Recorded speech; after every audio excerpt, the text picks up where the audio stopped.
अपने जीवन में बहुत सारी धातुओं का उपयोग होता है और बहुत सी धातुएं प्रकृति में हमको शुद्ध रूप में मिलती नहीं हैं, उनके यौगिक पाए जाते हैं। उन यौगिकों से धातुओं को निकालना बहुत बार जो है कठिन भी होता है, काफ़ी कीमती भी होता है, बड़े बड़े प्लांट भी लगाने पड़ते हैं। उदाहरण के लिए लोहा, ये अपने ऑक्साइड, कार्बोनेट, सल्फाइड इन रूपों में पाया जाता है और उन्हीं से हमें लोहा प्राप्त करना पड़ता है। उसके लिए हमको बहुत बड़े बड़े प्लांट लगाने पड़ते हैं और बहुत सारा पैसा और समय खर्च करना पड़ता है।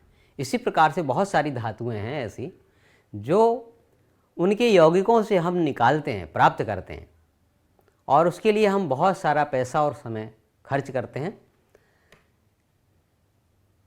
इसका उल्टा भी होता है। बहुत सारी धातुएं वायुमंडल में अगर खुली छोड़ दी जाती हैं तो फिर से कोई ना कोई यौगिक के रूप में बदल जाती हैं, अर्थात धातुएं अपने जो उपयोगी रूप है उसके बजाय सस्ते, कम उपयोगी यौगिकों में बदल जाती हैं, जिससे कि पैसे का और समय का नुकसान होता है।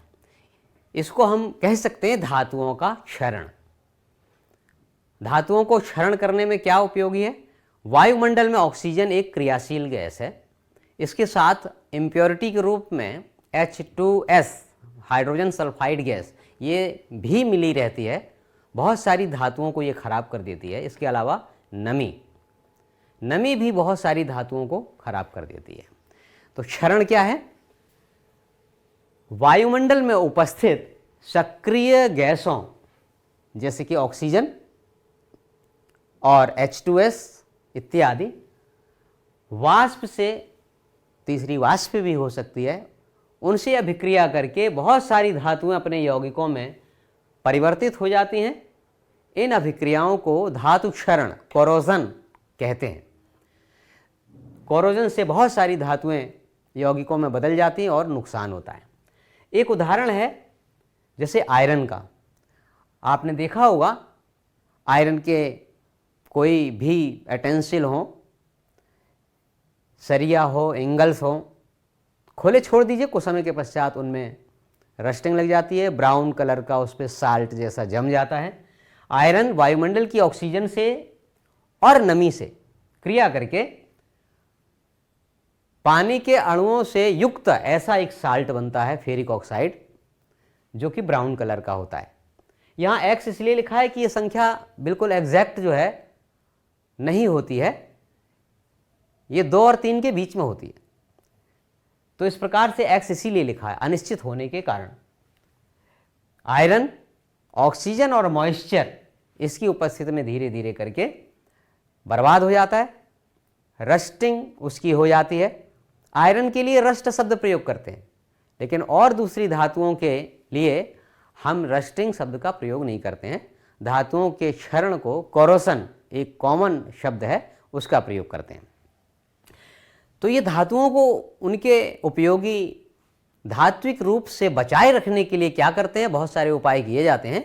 उनमें से कई बार होता है कि धातु की सतह पर हम ऑयल लगा देते हैं, मोबी ऑयल है या कोई घर में एडिबल ऑयल भी लगा देते हैं, तो वो धातु की सतह वायुमंडल के संपर्क में नहीं रहती है और कोरोसन नहीं होता है।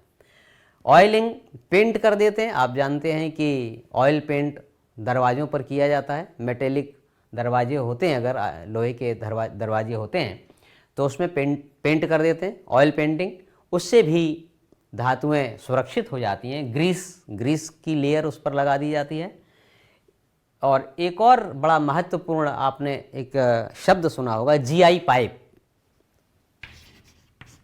Galvanised iron. इसकी सीटें जो है छत के रूप में इस्तेमाल की जाती हैं, आपने देखा होगा। इसमें क्या करते हैं? गैल्वेनाइज्ड आयरन में जिंक की परत उस पर आ जाती है। जिंक आयरन से क्रियाशील धातु है, लेकिन फिर भी जिंक के ऊपर कोटिंग चढ़ा देने से उसके अंदर जो आयरन है वो सुरक्षित हो जाता है। ऐसे बहुत सारे मेथड हम प्रयोग में लाते हैं और धातुओं को हम बचा के रख सकते हैं। इसके पश्चात एक और महत्वपूर्ण टॉपिक आपके इस पाठ्यक्रम में है, उसको कहते हैं बासित होना, रेंसिडिटी।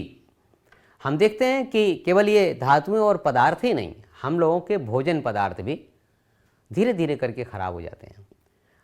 ताज़ा खाना अलग ही बात है, फल हो या उसी प्रकार से सब्जियां भी हो, ताज़ी फ्रेश, उनका स्वाद अलग होता है, उनमें पौष्टिकता अधिक होती है, लेकिन कुछ दिनों के पश्चात उनका वो स्वाद नहीं रहता, वो उनका रंग नहीं रहता। बना बनाया खाना, जो तुरंत बना हुआ खाना खाने पर आपको उसका स्वाद महसूस होता है, वो 2 दिन बाद उस खाने को खाने से वैसा स्वाद नहीं होता, क्योंकि उस भोज्य पदार्थ के ऊपर भी वायुमंडल में उपस्थित नमी और वायुमंडल में उपस्थित ऑक्सीजन का असर होता है, और उस ऑक्सीजन के कारण भोज्य पदार्थ धीरे धीरे ऑक्सीकृत हो जाते हैं और उनकी प्रकृति बदल जाती है। कई बार तो उनसे दुर्गंध निकलने लगती है। ऐसे भोज्य पदार्थ को बचाने के लिए आप लोगों ने देखा है, जानते हैं, घरों में अचार रखने के लिए क्या करते थे, तेल डाल देते हैं। तो तेल से क्या होता है, वो अचार की जो सामग्री है वो ऑक्सीजन के संपर्क में नहीं आ पाती। इसी प्रकार से सिरका डाल देते हैं, या केमिकल के रूप में अगर सोचें तो सोडियम बेंजोएट का प्रयोग करते हैं, प्रेजर्वेटिव पदार्थों का प्रयोग करते हैं। आप लोगों को हो सकता है कि सभी को ना मालूम हो, दूध को बचाने के लिए, खराब ना हो, सुबह 5 बजे भैंस से दुहा उसको और उसमें थोड़ा यूरिया मिला देते हैं। यूरिया मिलाने से वो दूध 2 बजे तक भी ठीक रहता है, नहीं खराब होता है, लेकिन स्वास्थ्य के लिए हानिकारक होता है। तो रेंसिडिटी माने खाद्य पदार्थ भी खराब हो जाते हैं, वासी हो जाते हैं, और उनको वासीपन से बचाने के लिए हम जिन पदार्थों को इस्तेमाल करते हैं उनको प्रेजर्वेटिव कहते हैं।